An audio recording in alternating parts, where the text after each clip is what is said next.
Olá, meus irmãos, a paz do Senhor Jesus, tudo bem com vocês, pessoal? Quem vos fala aqui mais uma vez, o irmão Diego Isidório, para mais um vídeo aí. Vamos para a parte número 6 da leitura da Bíblia de estudo pentecostal, pessoal. Espero que vocês estejam bem, que o amor de Deus, a graça do Senhor Jesus e a comunhão do Espírito Santo esteja com você, com sua família, em nome de Jesus. Pessoal, gostaria de lembrar aqui que a gente vai fazer o estudo, né? A Bíblia, ela é uma Bíblia de estudo, então ela tem a palavra de Deus e abaixo um estudo, né? Sobre algumas palavras, umas explicações sobre a Bíblia. É muito top essa Bíblia, pessoal. Então a gente já fez aí um pouco de Gênesis e um pouco de Mateus e vamos continuar, né? Vamos continuar nesta linha. Tá muito legal, pessoal, as histórias aí. E aprendemos sobre o nascimento de Jesus, genealogia de Jesus, sobre os reis magos, né, no Novo Testamento. Lá atrás já aprendemos sobre a criação do mundo. Deus criou todas as coisas. Deus criou o ser humano macho e fêmea, mandou que o ser humano se multiplicasse, né? Deus instituiu a família, homem, mulher, macho, fêmea, para se unirem e formarem família, terem filhos. Amém? Vamos hoje para mais uma leitura. Primeiro gostaria de fazer uma breve oração. Vamos lá. Senhor nosso Deus e nosso Pai que está no céu, nós te louvamos, Senhor, te glorificamos que o Senhor é um Deus bom, Pai. Obrigado, Jesus. Obrigado, Deus, por mais um dia de vida, saúde, pelo alimento, pelo trabalho. Meu Deus, obrigado mesmo, Senhor. Nós te louvamos, te bendizemos, porque o Senhor é um Deus bom. Obrigado por tudo, Pai. Peço que o Senhor, em nome de Jesus, perdoa, Pai, nossas falhas, nossas fraquezas, que nós somos falhos, Senhor, nossos pecados. Em nome de Jesus, Pai. Peço que o Senhor abençoe, meu Deus, esta pessoa que estiver do outro lado do celular, da câmera, assistindo. O Senhor é um Deus que sonda os corações. O Senhor sabe a necessidade de cada pessoa, Pai. Essa pessoa que está do outro lado, Senhor, o Senhor tenha de misericórdia, ajuda ela, Pai, segundo a sua boa vontade, a sua benignidade. Abençoa ela em todas as suas necessidades, seja espiritual, seja sentimental, Senhor, emocional, parte financeira, familiar, Pai. O Senhor possa libertar, Senhor, as pessoas da família de vícios, Pai. São tantos os vícios que destroem o ser humano, que destrói a pessoa, que destrói a família, que entristece a família, as crianças, Senhor. Livra, Senhor, dos vícios, Pai, de tudo que não provém do céu, do Senhor e do Teu Espírito. Peço que o Senhor, em nome de Jesus, fica conosco, nos ensina, Espírito Santo de Deus, nos ensina através, Senhor, da Tua Palavra. Faça com que o nosso coração se transforme, Pai, numa terra fértil e dê frutos, né? Gere a sementinha da palavra germine uma grande árvore e dê fruto na nossa vida de arrependimento, que a gente se arrependa dos nossos pecados diariamente, todo dia, que se a gente pecar, que a gente se arrependa, e frutos do Espírito Santo, Pai, né? Frutos do amor, da bondade, da mansidão, da paciência, tantos frutos, Pai, que nós precisamos. Fica conosco, é o que eu te peço, Pai, te agradeço, te louvo, em nome do Pai, do Filho e do Espírito Santo. Amém. E glórias a Deus. Bom, pessoal, vamos lá para um pouquinho do Antigo Testamento e um pouquinho do Novo Testamento. Gênesis capítulo 2. Diz assim a palavra do Senhor: Assim os céus e a terra e todo o seu exército foram acabados.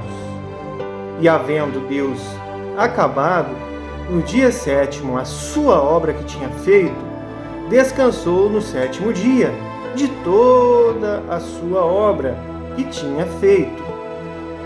E abençoou Deus o dia sétimo e o santificou, porque nele descansou de toda a sua obra que Deus criara e fizera.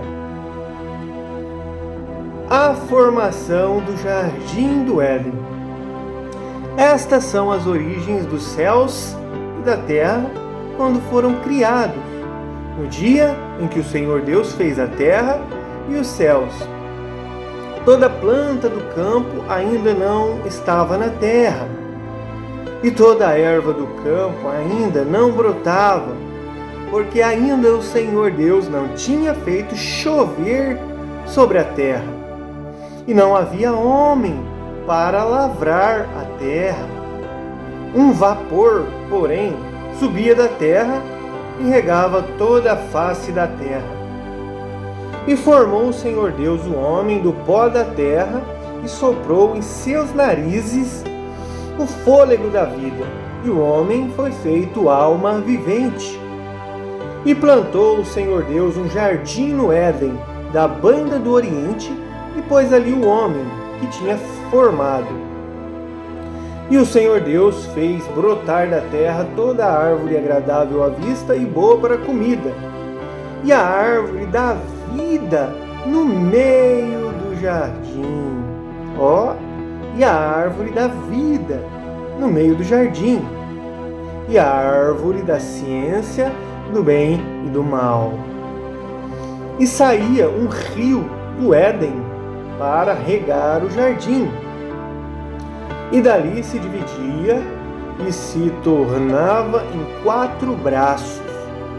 O nome do primeiro é Pison, rio Pison. Este é o que rodeia toda a terra de Havilá, onde há ouro. E o ouro desta terra é bom. Ali há o obidélio e a pedra sardônica. E o nome do segundo rio é Gion. Este é o que rodeia toda a terra de Cuxi. E o nome do terceiro rio é Idequel. Este é o que vai para a banda do Oriente da Assíria.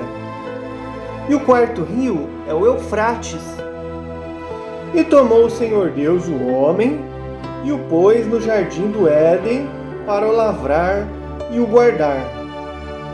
E ordenou o Senhor Deus ao homem, dizendo: de toda a árvore do jardim comerás livremente, mas da árvore da ciência do bem e do mal, dela não comerás, porque no dia em que dela comerdes, certamente morrerás.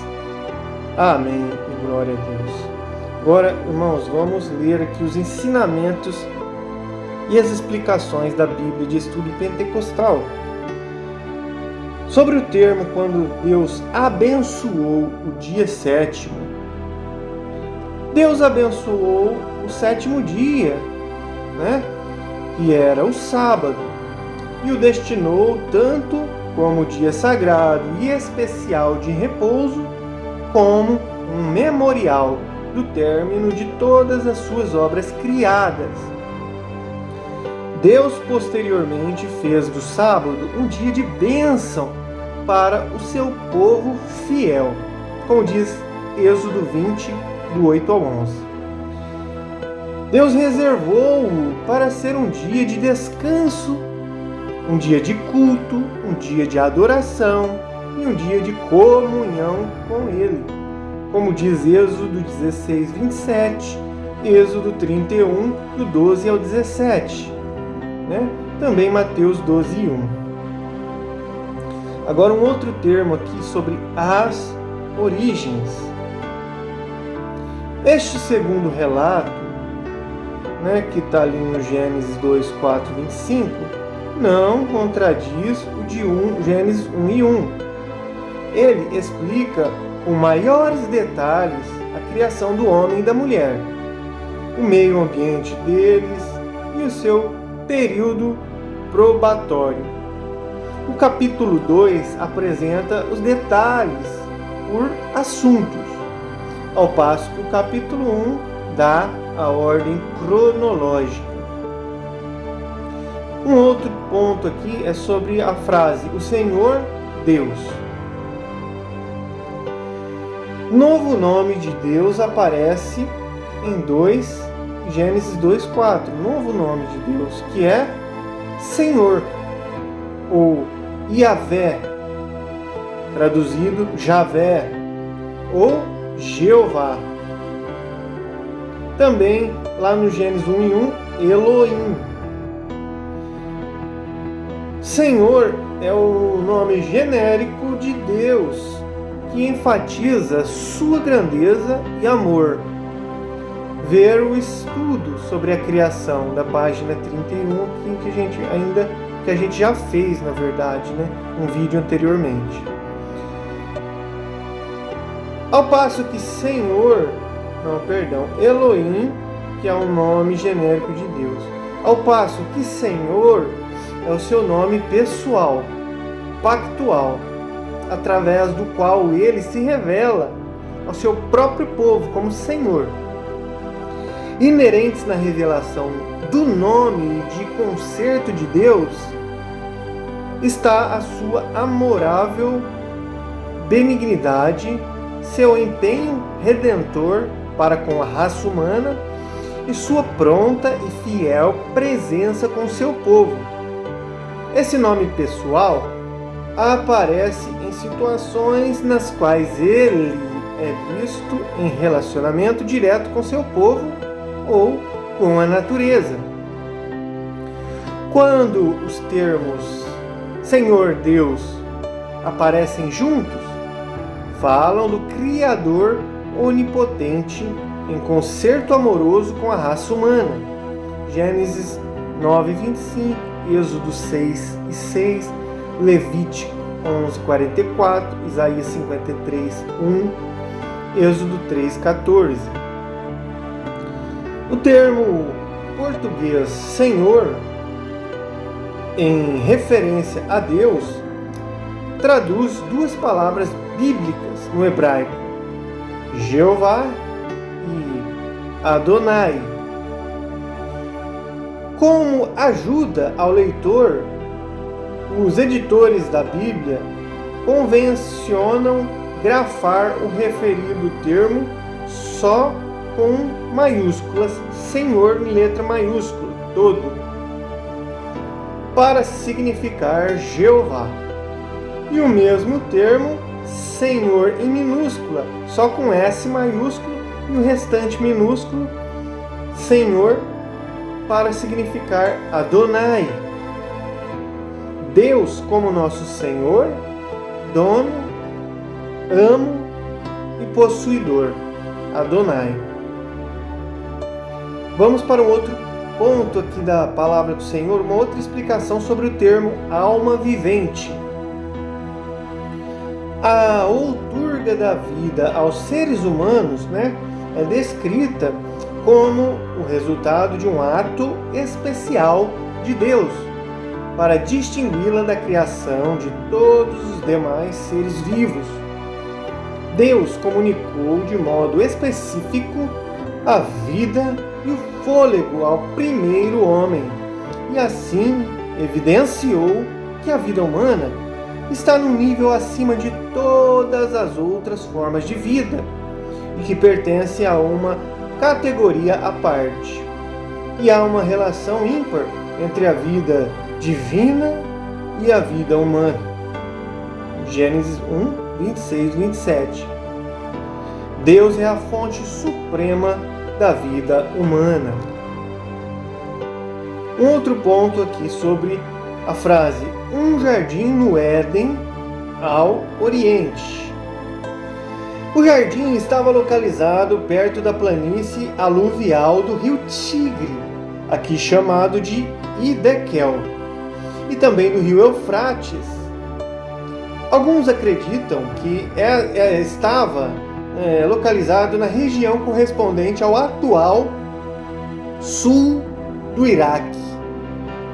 Outros sustentam que não há dados suficientes no relato bíblico para a determinação do local específico.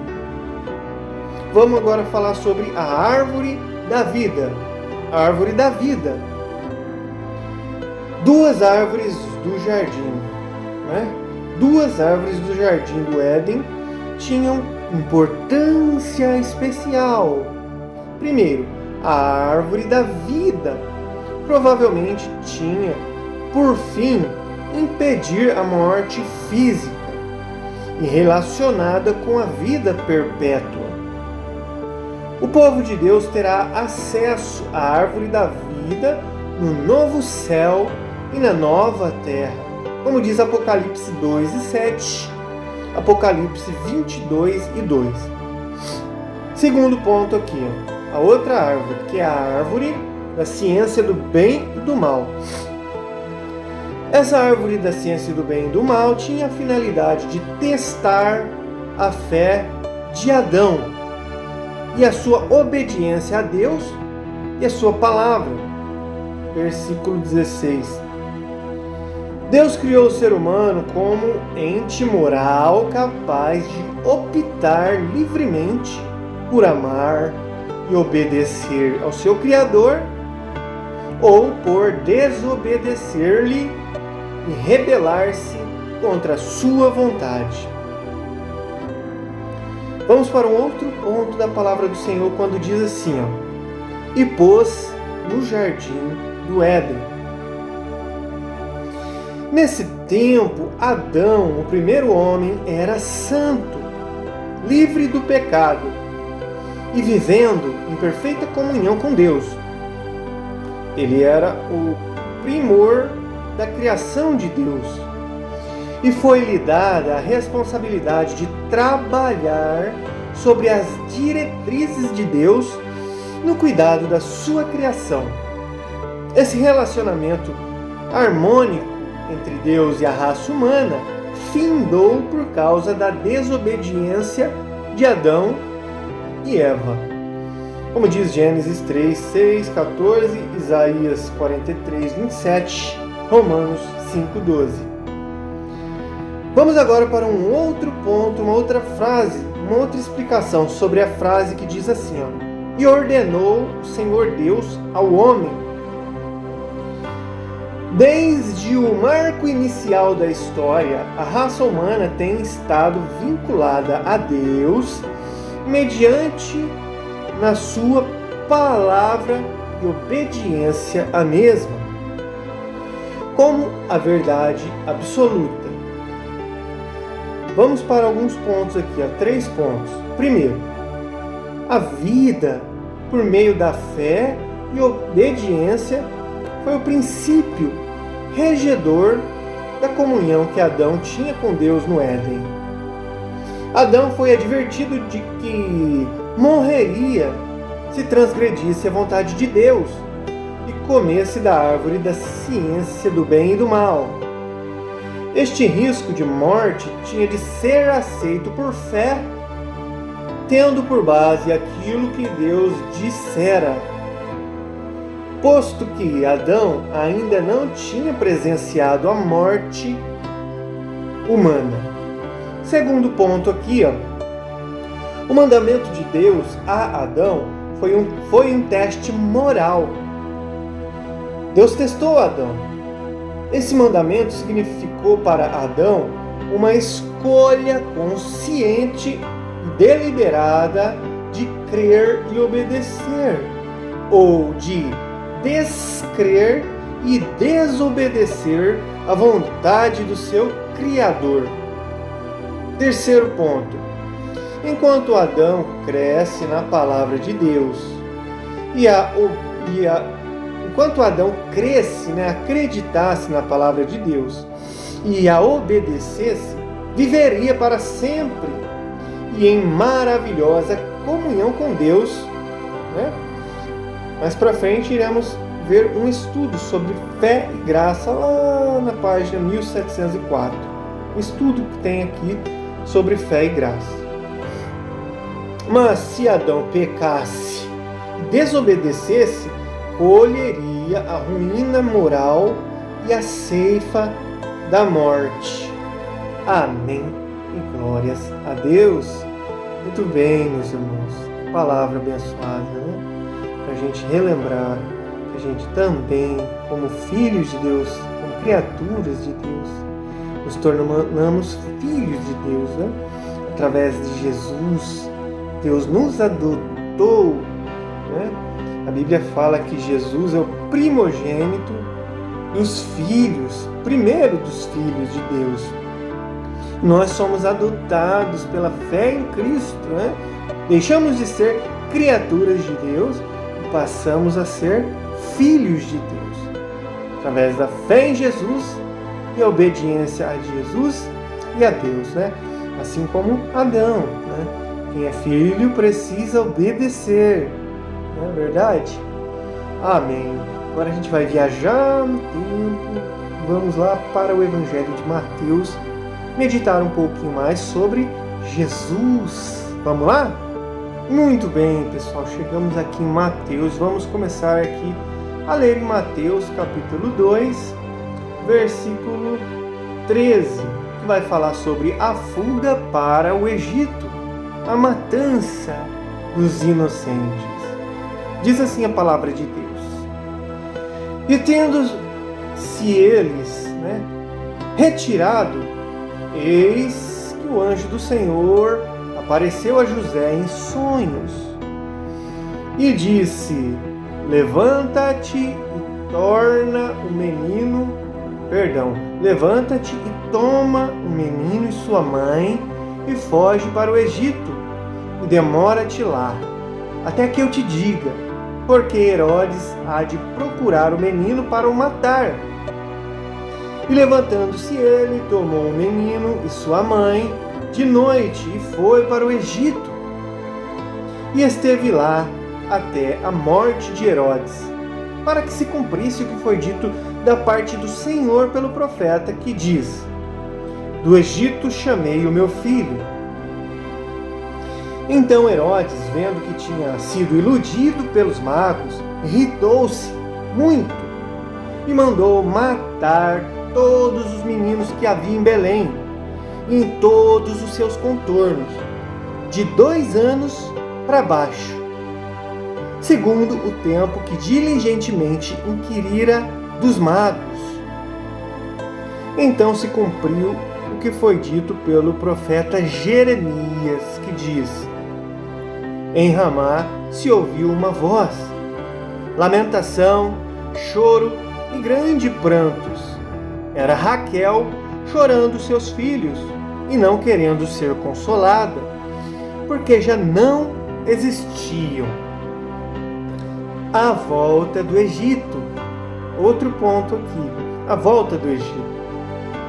Morto, porém, Herodes, eis que o anjo do Senhor apareceu num sonho a José, no Egito, dizendo: levanta-te e toma o menino e sua mãe e vai para a terra de Israel, porque já estão mortos os que procuravam a morte do menino.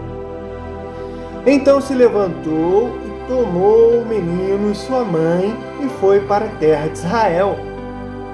E ouvindo que Arquelau reinava na Judéia, em lugar de Herodes, seu pai, receou ir para lá.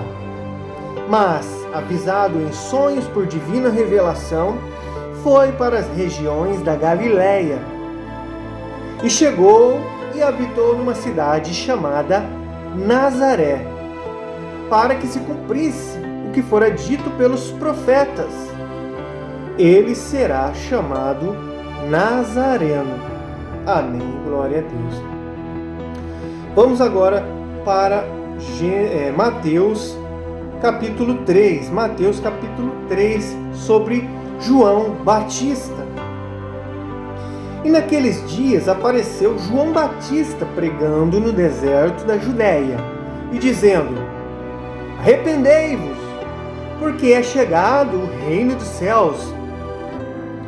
Porque este é o anunciado pelo profeta Isaías, que disse: voz do que clama no deserto: preparai o caminho do Senhor, endireitai as suas veredas. E este João tinha a sua veste de pelos de camelo e um cinto de couro em torno de seus ombros, e alimentava-se de gafanhotos e de mel silvestre. Então ia ter com ele em Jerusalém e toda a Judéia e toda a província adjacente ao Jordão. E eram por ele, por João Batista, batizados no Rio Jordão, confessando os seus pecados. E vendo ele muito dos fariseus e dos saduceus que vinham ao seu batismo, João dizia-lhes: raça de víboras, quem vos ensinou a fugir da ira futura? Produze, pois, frutos dignos de arrependimento. E não presumai de vós mesmo, dizendo: temos por pai Abraão, porque eu vos digo que mesmo dessas pedras Deus pode suscitar filhos a Abraão. E também agora está posto o machado à raiz das árvores. Toda árvore, pois, que não produz bom fruto, é cortada e lançada no fogo. E eu, em verdade, vos batizo com água para o arrependimento. Mas aquele que vem após mim é mais poderoso do que eu, e não sou digno de levar as suas sandálias. Ele vos batizará com o Espírito Santo e com fogo. Em sua mão tem a pá, e limpará sua eira, e recolherá no celeiro o seu trigo, e queimará a palha com fogo que nunca se apagará. Fogo que nunca se apagará. Amém. E glória a Deus, meus irmãos. Agora a gente finaliza por aqui essa parte da palavra do Senhor. E vamos agora à parte de estudo da Bíblia, né? Vamos ler algumas explicações sobre esses textos que a gente leu. Então vamos falar sobre um termo que é foge para o Egito. A tentativa de Herodes de matar Jesus e o método adotado por Deus de proteção ao menino revelam várias verdades a respeito de como Deus guia e protege o seu povo. Primeira verdade: Deus não protegeu José, Maria e o menino sem a cooperação deles. A proteção dependia da obediência à orientação divina, que neste caso envolvia fugir do país. Segundo, Deus pode permitir que certas coisas de difícil compreensão ocorram em nossa vida, para o cumprimento de propósitos seus. Veja no estudo sobre o sofrimento dos justos, lá na página 772. Futuramente iremos ver esse estudo sobre o sofrimento dos justos. No sentido literal, Cristo começou a sua vida como um refugiado e estrangeiro em outro país. Para nossa compreensão limitada, pareceria mais fácil Deus afastar Herodes imediatamente, evitando assim a fuga para o Egito, com todas as provações envolvidas em tais circunstâncias. Mesmo depois da solução de um problema difícil, haverá outros a serem enfrentados. A proteção e os cuidados providenciais divinos sempre serão necessários, porque o inimigo do crente nunca cessa seus ataques contra os fiéis. Como diz Efésios 6:10 ao 18, 1 Pedro 5,8. Veremos também futuramente aí um estudo sobre a providência divina, e na página 105. Vamos para uma outra frase aqui analisar, outra frase, quando a palavra do Senhor fala assim, ó, mandou matar todos os meninos. Belém, com seus arrebaldes, não era grande. Provavelmente continha entre 1.000 e 2.000 habitantes. Neste caso, o número de meninos mortos seria cerca de 20. Avisado por divina revelação. Outra explicação. Avisado por divina revelação. Esses dois avisos da parte de Deus nos ensinam que Deus vela por aqueles que Ele ama, e Ele é quem melhor sabe frustrar os planos dos ímpios e livrar seus fiéis das mãos dos que lhes querem fazer mal. Agora sobre a parte aqui de João Batista, que fala assim, ó, a palavra: arrependei-vos. Vamos meditar sobre essa palavra, arrependei-vos. O significado básico de arrependimento é voltar-se ao contrário, dar uma volta completa. Trata-se de abandonar os maus caminhos e voltar-se para Cristo, e através dele, para Deus. Atos 9:22, Atos 26:18, 1 Pedro 2:25, João 14:1-6. Vamos ver alguns pontos sobre o arrependimento. Primeiro, a decisão de abandonar o pecado e querer a salvação em Cristo importa em aceitar a Cristo não somente como Salvador da penalidade do pecado, mas também como Senhor da nossa vida. Por conseguinte, o arrependimento envolve uma troca de senhores, do senhorio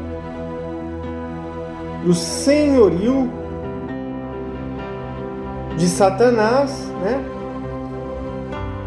A pessoa está ali, o senhor deles é Satanás, como diz Efésios 2:12, ele troca para o senhorio de Jesus Cristo e da sua palavra, como diz Atos 26:18. Outro ponto aqui a respeito de arrepender-se é que o arrependimento é uma decisão livre da parte do pecador, possibilitada pela graça divina, capacitadora, que lhe é concedida quando ele ouve o Evangelho e nele crê, como diz Atos 11:21. Depois veremos um estudo sobre isso, que é sobre fé e graça, lá à frente na página 1704. Outro ponto sobre o arrependimento é que a definição da fé salvadora como mera confiança em Cristo como Salvador, mera confiança em Cristo como Salvador, é totalmente inadequada ante a exigência do tipo de arrependimento feita por Cristo. Definir a fé salvífica sem incluir um rompimento total com o pecado é distorcer fatalmente o conceito bíblico da redenção. A fé que inclui o arrependimento é uma condição imutável, não muda para a salvação. Como diz Marcos 1:15, Lucas 13:3, Atos 2:39, Atos 3:19 e Atos 11:21. Um outro ponto aqui, número 4, sobre o arrependimento, é que o arrependimento foi uma mensagem básica na pregação dos profetas lá do Antigo Testamento, como diz Jeremias 18:8, Jeremias 2:12, Malaquias 3:7, Ezequiel 18:21. Também o arrependimento foi falado sobre João Batista, por João Batista, também por Jesus Cristo, também nos cristãos no Novo Testamento, lá em Atos 2:38, Atos 8:22, Atos 11:18, Atos 18:3, Lucas 5:32. Segundo a Pedro 3:9. A pregação do arrependimento sempre deve acompanhar a mensagem do Evangelho, como diz Lucas 24:47. Vamos agora falar um pouco sobre fariseus e saduceus. Dois dos mais proeminentes grupos religiosos judaicos eram os fariseus e os saduceus. Vamos falar primeiro sobre os fariseus. Os fariseus eram um grupo religioso que procurava observar, obedecer todo o Antigo Testamento e, ao mesmo tempo, suas interpretações puramente humanas. Eles interpretavam humanamente a lei de Deus, o Antigo Testamento. Para eles, a salvação consistia na obediência à letra dessas leis e regras. A sua religião era exterior na sua forma e sem qualquer piedade interior no coração, né? Como diz aí Mateus 3:23 e 25. Eles estavam em constante oposição a Jesus e a sua mensagem, o qual ensinava que a religião deve ser sua sede no coração e no espírito, indo além da obediência legalista do homem aos mandamentos da Escritura. Agora vamos falar sobre os saduceus. Os saduceus eram os liberais da época. Eles não criam no sobrenatural. Externamente, os saduceus demonstravam obediência externa à lei de Deus, mas na prática negavam os seus ensinamentos. Eles rejeitavam as doutrinas da ressurreição, rejeitavam a doutrina dos anjos, rejeitavam a doutrina dos milagres, rejeitavam a doutrina da imortalidade e também sobre o juízo vindouro. Eles tinham uma vida mundana e moralmente relaxada. Eles também perseguiam a Jesus Cristo. Agora vamos falar sobre a frase frutos dignos de arrependimento. Começou a chover aqui.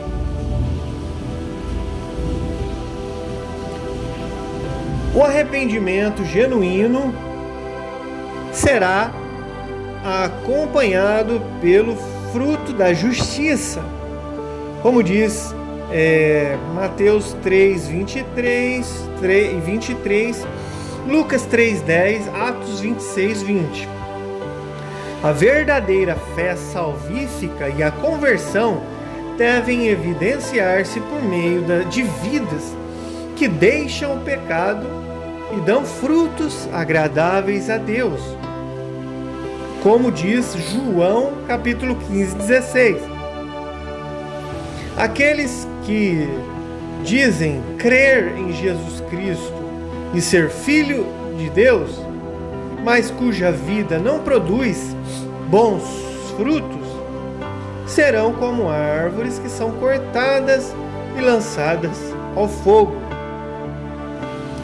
Agora vamos meditar sobre a frase que diz assim: Ele vos batizará com o Espírito Santo. João Batista ensina que a obra do Messias vindouro inclui batizar seus seguidores com o Espírito Santo e com fogo. Batismo este que outorga grande poder para vivermos por Ele, por Jesus, e testemunhar dele, como diz Lucas 3:16. Muito bem, meus irmãos, finalizamos o estudo de hoje. Está chovendo aqui, glória a Deus, muita chuva, aleluia. Finalizamos esse estudo, meus irmãos. Se você chegou até aqui, muito obrigado. Deus abençoe a sua vida, guarde essa palavra no seu coração e até a próxima, né? Deus Pai, Deus Filho, Deus Espírito Santo abençoe você e tua família em nome de Jesus. Até a próxima.